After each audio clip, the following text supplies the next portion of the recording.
are guilty of allowing people to steal their joy because it's so subtle. We know the outright, blatant, things like you said, that you're not going to sit there and allow someone to steal your joy. But I've witnessed a lot of people be savvy enough to steal joy or try to attempt, and the person doesn't even know that they're doing it, and the person doesn't even know that it's being done to them. Killers of joy are unable to celebrate another's success because of their minimal success, or because they feel like they're not worthy. As Leroy, we talk about this all the time as life coaches, people not feeling like they're worthy. And a lot of people think if you're praising someone else, then you're putting someone else down. Or if you're talking about something great that you did and you're happy and you're joyous about it, then it's somehow an effect or an attack on them. Do you see that at times dealing with clients or dealing with yourself or personal friends?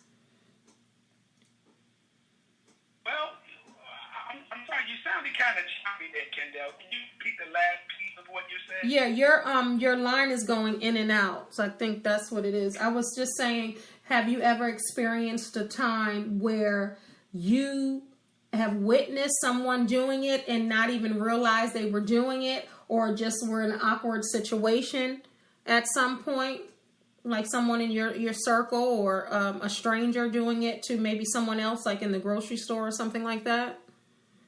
Well, I would have to say that within my circle, no. Mm-hmm. I have not. Mm-hmm. As it relates to in a grocery store or something like that, I have seen that.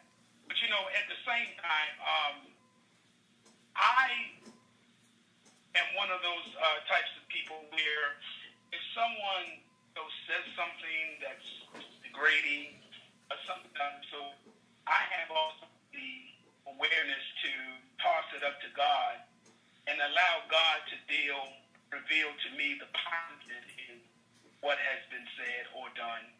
And then if it's negative, He will deal with them. Mm-hmm. And so there is what I call a multi-level difference.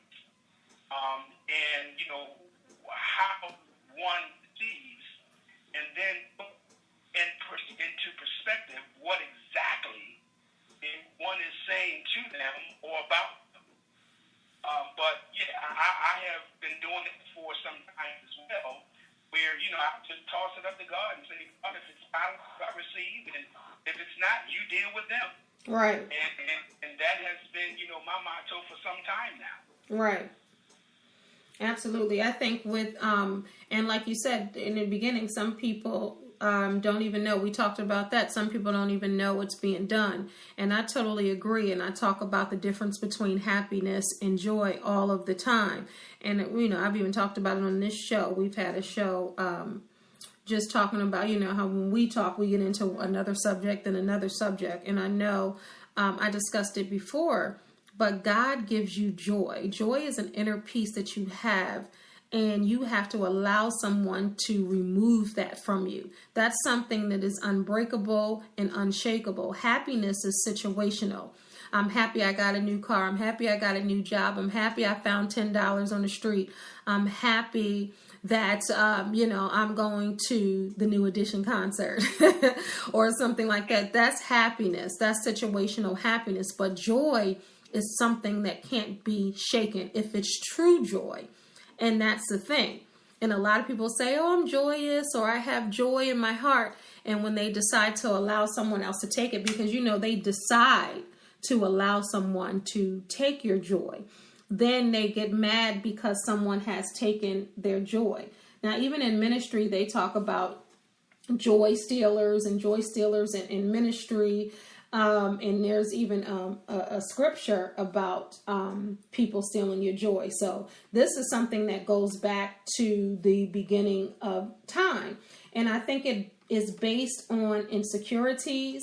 It's based on jealousy. And it's based on just the ignorance of not knowing who they are and whose they are and what they can become.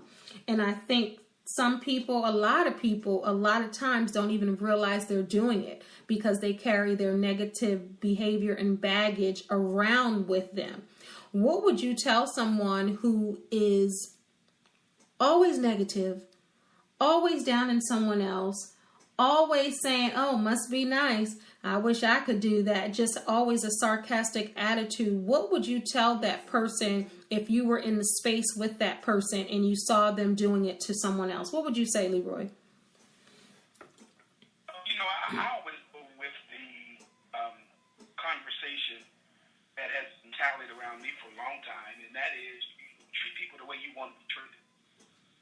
So in that, of course, just because you say that to someone, that doesn't necessarily mean that everybody follow that same model, because goodness is modeled in different ways, and people have their own idea as it relates to what goodness is.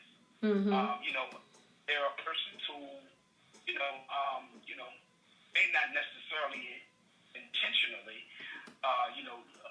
speak, out on or, speak to someone's discredit or whatever the case may be, but that doesn't excuse the fact that it was done. Mm-hmm. And so I think that one of the greatest, or one of the main problems, should I say, that persons have, they don't know how to bring closure to certain things as it relates to relationships, whether it's personal, business, and in everything, as it has always been said to me, it takes two to tango. And sometimes 3, 4, and 5 to tango in that regard. And so I think that it has to be pointed out that, a model of friendliness is not a bad thing for persons. And if I know for my sphere of influence, there's no way that, one is going to allow anything less than the model of friendliness to be before them. Mm-hmm. Because in their mind, they have vested too much in themselves. And then in the second thing, they have vested too much into the relationship for it not to have some sense of model of friendliness as relates to who they are and where they're trying to go. And do you say, so as life coaches, of course, we see this often. A lot of people want to be different. A lot of people want to act differently and just, of course, be a better version of themselves. But sometimes it's difficult because of past hurts and pains and fear of just being okay with themselves and who they are and what they're trying to do in life. And I think a lot of times it is a way of, and it's weird because it's a way of saying that they're in pain. And you know what I'm saying? It's a way of the people saying that they're in pain without saying it. I was reading Huffington Post online one day, and they had 5 things that could be stealing your joy. So basically, your joy can be stolen without even saying it's stolen, or without even knowing that it's stolen. And the first thing that they said, and as life coaches, we talk about this, and we talk about reframing stories. But the first thing that Huffington Post had on here was the story you tell yourself.